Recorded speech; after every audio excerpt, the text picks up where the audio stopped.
Balada Elenei Udrea, autor eu.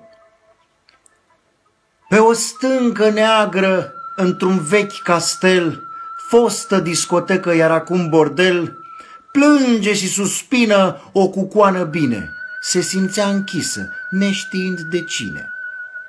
Domnița Elena, că așa se numea, stândea după gratii, duios cuvânta: Floricica macului, fii-mi bani ai dracului, că am furat cât am putut și uite că am ajuns la zdup.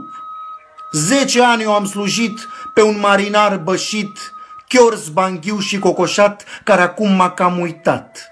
A uitat că 10 ani i-am umplut conturi cu bani. El își mângâia banana, eu îi luam pământ la nana.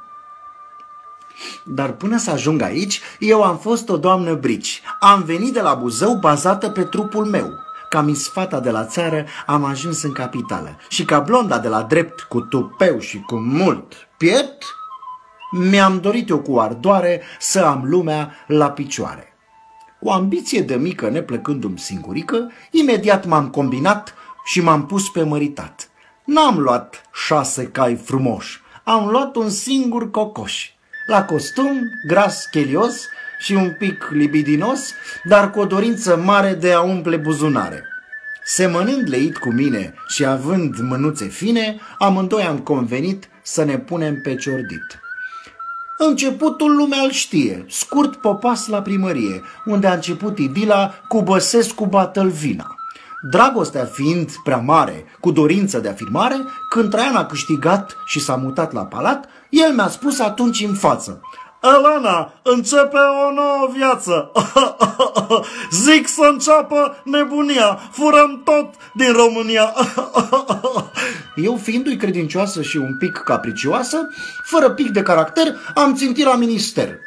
Înzestrată cu cinism, mi-am dorit eu la turism.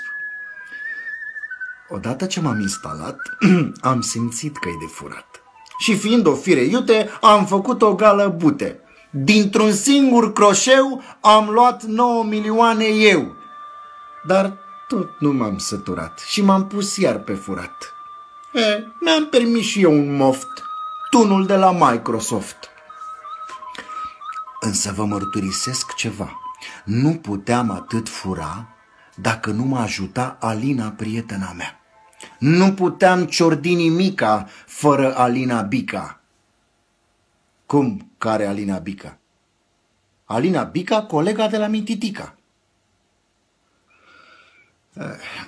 Ar mai fi multe de spus, dar eu cred că e de ajuns. Soarele meu a apus. E cam greu să caz de sus. Mie celula întunecată, tristă și nerenovată. O să încalec pe ceva ca să închei povestea mea. Direct de aici, din închisoare, echipa de comunicare.